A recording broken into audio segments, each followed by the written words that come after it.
The first half of group stage has concluded, and Darius has quickly become one of the top picks, but with mixed results. So everyone's wondering, is he a good pick or not? I think I have the answer to that. So let's first remember that Darius has never seen competitive play since his release in 2012. I don't mean that he's been picked randomly or not, but he's never been part of the meta. So all these teams have only had a couple of months to prepare Darius and understand his role within the team composition, how to play with him and against him. He's been picked in 14 out of the 24 games, banned in 7, and won 8 out of the 14 games. So it's about a little above 50% win rate. These statistics get thrown around quite a bit regarding this champion, but I think they're somewhat irrelevant because it's a small sample size of 3 games for every team. A lot of these games are highly skewed in terms of skill, so it can be stomps, where EDG stomps BKT, giving Darius a win, or where SKT stomps EDG, giving Darius a loss. So a lot of these things happen and messes with the statistics. But a lot of patterns have come out of these games. And those are that we can all agree, and we don't even need to see the statistics or even the games, to know that Darius is an easy champion. He only really requires positioning and using a little bit of brain power. So he has no skill shots. If you want to count E as a skill shot, go for it. But besides that, tanky, huge amounts of damage. So he has a lot of potential damage because of his ultimate being able to deal up to 1,000 damage with just 1 damage item, a couple of levels, and 5 stacks of your passive. The other pattern that comes out is that all the players playing him, with the exception of Someday, are top laners that are underperforming in the tournament. I don't mean that these guys are bad. I'm just saying for the tournament, they're not at the upper echelons of play. These are Balls, Mylon, Amazing J, Huni, Darius, Stake, Zion, and Zib. So they're not having the best of games, which affirmates the point that he's a bit of a crutch pick.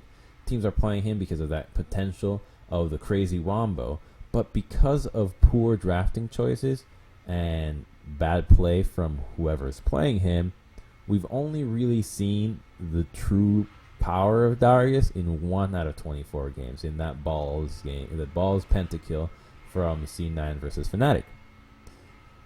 The difference between playing Darius and somebody like Fiora, who we can agree is very powerful, more powerful than Darius, although that is a bit debatable, I personally think so, is that playing Darius is like driving a car while having a driving instructor on your passenger seat who also has a steering wheel. It's an automatic car, and if you ever fuck up, well, that guy can save your ass at any time. While playing Fiora is more like driving an 18-speed semi. It is vastly different, and one is more rewarding, but of course more difficult. Again, it's a crutch pick, and that's why we see him a lot. And the problem with him is that the teams are using him as a crutch without putting him in the right compositions. So the champion has a weakness of not being able to get into the fight. He doesn't have gap closers. He takes time to deal his damage, so his burst is not up front. You need to get those 5 stacks before you're actually useful.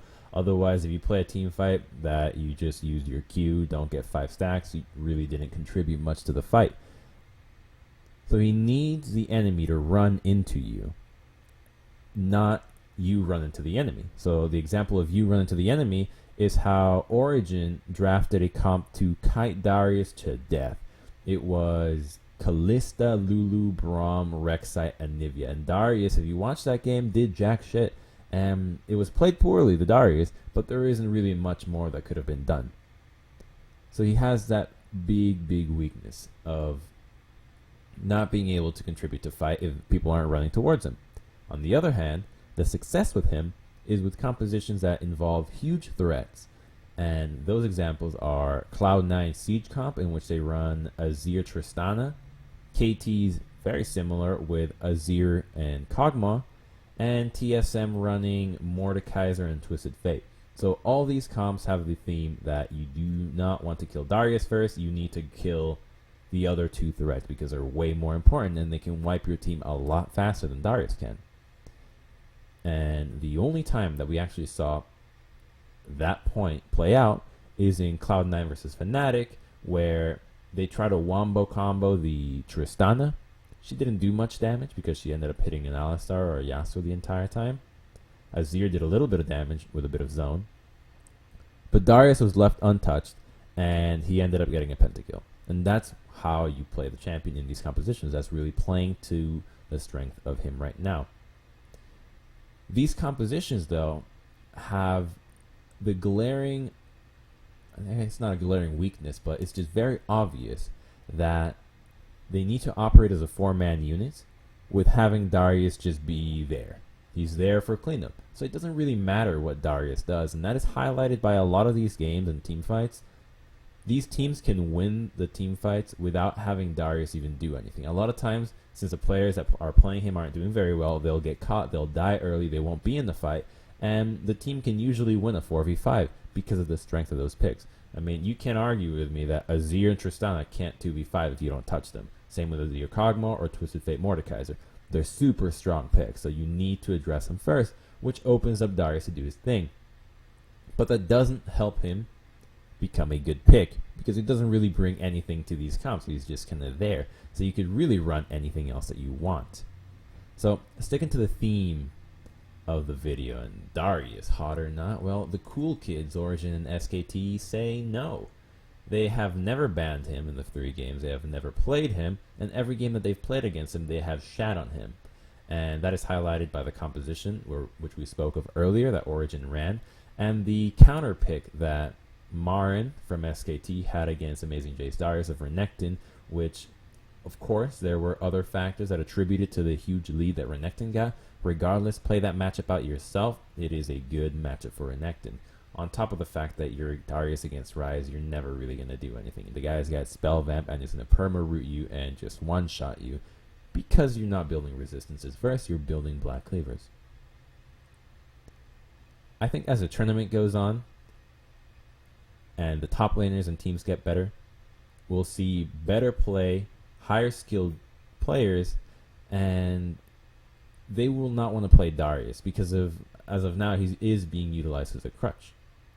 I personally look forward to that, to see more Fiora, more Renekton. Although, come on, okay, Renekton's not that skill. I'll take that one back. Maybe some Echo Top, things like that. Because, of course, it's enjoyable to watch champions that actually take skill and not somebody that I could probably play with my feet.